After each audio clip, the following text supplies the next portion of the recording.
because this morning you are behaving like some of the people are. But good morning. How are you doing? Very well, thank you. Very well, thank you, Uncle. Anyway, you missed the reading of our next play. Yes. The working title is Not My Husband. Ooh. Not my husband. As in, you can have anything else, but not my husband. You can't have my husband. You can't have my husband. can't I have my declare it husband. and I decree it Yeah. over my future husband Not in Jesus' my name. husband. Amen. And that's the the play. working title. Nice. That's the working title. Nice. And it promises to be the most hilarious thing we've ever done, because even at the reading, 6 pages into the reading, we had to stop for people to laugh. And one person, Ethel, Yes. could not contain it. She ran out. Wow. Wow. Before she could compose herself and come back in to continue. So, if you are listening to me, the early bird ticket for Not My Wife and Not My Husband. And remember, this is the working title. It may be the title we use, or we may change it, but the play is the same. Our most hilarious play to date, October 5th. So please get your tickets now. Anyway, over the last 2 installments of Food for Thought, I sought to give an insight into the world of a creative writer. We ended the last installment with my telling you that I have to trick my mind to get it to work as it should. Let us take it from there. I've learned a lot about the human mind since I started working as a full-time creative writer. I'm going to share just 2 of the many things that I have learned about the mind with you, in the hope that these 2 will help you get more out of your mind and make you even more productive. 1. The human mind never sleeps and never stops working. Once you start thinking of something, you may put it aside and go on to do other things, but the mind, unknowing to you, does not stop working on it until it has come up with a solution, or at least with something. This is why sometimes our best ideas and solutions come to us seemingly out of the blue when we are not focused on them. The mind never stops working on an issue until it has come up with something. So, as a writer, I make full use of that. I may start a play or a story and get locked up somewhere along the line. Instead of throwing my hands up in frustration and despair, I just take my mind off it and go on to do something else. And I do that deliberately, because I know that even though I have gone on to something else, my mind is still working on it and will not stop until it has come up with an answer. This has made me easier to live with as a writer, because I don't worry too much when a story I'm working on is not turning out right. I just take my mind off it without feeling overwhelmed or defeated. I know that when I come back to it later, the mind would have come up with an angle to the story that will enable me to continue with the writing. And when I come back to it and the mind has not come up with something yet, I just go back to doing something different and leave the mind to continue working on it. I may not know when the mind will finish its work, but I know that the mind would eventually and definitely come up with something I can work with. 2. The human mind can be tricked. I've discovered that the human mind's main preoccupation is to protect us and save us from harm or danger or anything it deems to be negative to us. The only problem is that the mind does a lousy job of defining what is harmful or negative for us. The mind depends on our reactions and the signals we send it, consciously or unconsciously. Now, when the mind gets a signal that we are unhappy about something, it comes up with ideas to help us to avoid it. If the mind gets a signal that we fear something, it immediately goes into action to help us to run away from it. Now, the prospect of writing a whole play is intimidating for me. And so my mind gets that signal and begins to come up with ways to save me from what is intimidating me.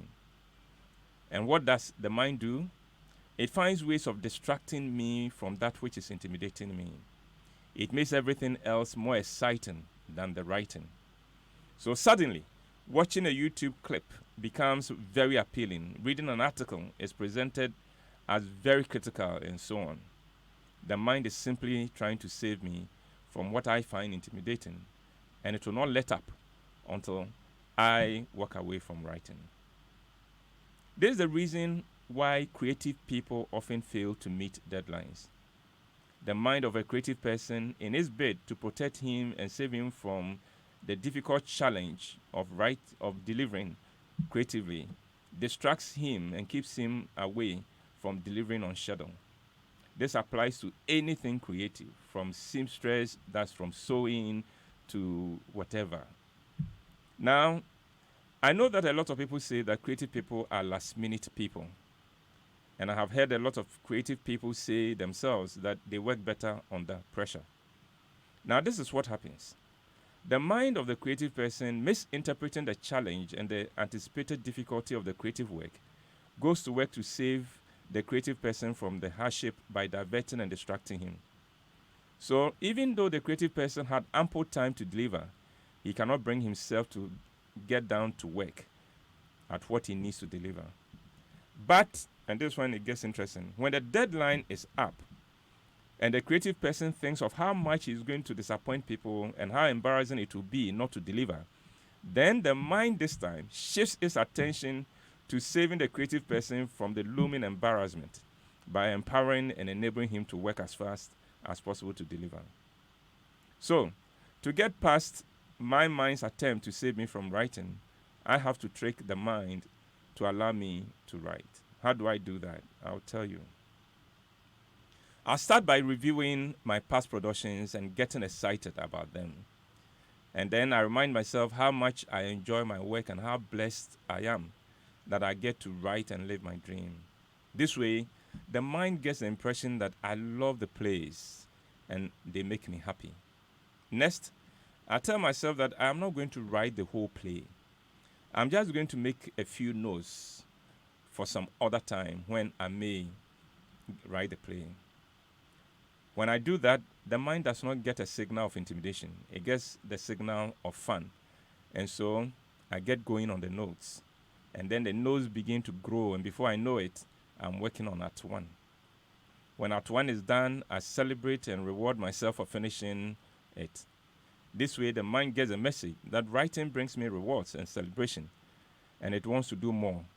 But I hold back a little because I don't want to think of a whole play yet. So next, I tell myself that I'm just going to make a few notes for Act 2, and the same thing happens. A sentence becomes a paragraph, and a paragraph becomes a page. And then ideas become a story, a dialogue, and scenes begin to emerge. And again, when I finish Act 2, I stop and celebrate. By now, the mind is fully into the play. It has moved from stopping me from what is intimidating me to helping me to finish what I have become excited about. And that is how I get around the good intentions of the mind to keep me from writing.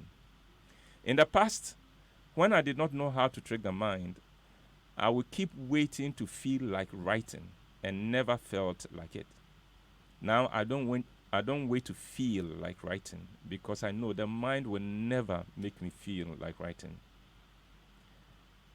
And so I get the mind to forget about writing and focus instead on having fun.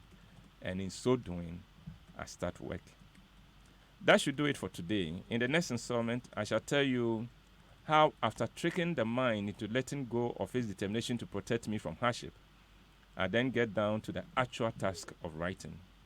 That will be for Monday, God willing. And until then, stay blessed. Thank you very much for that, Uncle Ibo. I love that trick because I feel like it could work with anything. It works with everything. We're just going to have a little bit of fun. Or I'm just going to write down my thoughts quickly. Yeah. And then once you start writing, you're going. As soon as the mind is always waiting for cues from you. So as you make the notes and the mind detects that, oh, he's enjoying it, then the mind says, let's empower him. Let's empower him. Then suddenly you feel you are in it. And that is why before you start anything new, you'll find that you keep on procrastinating because whatever is new intimidates you. And the mind immediately gets a signal, let's protect him. Right.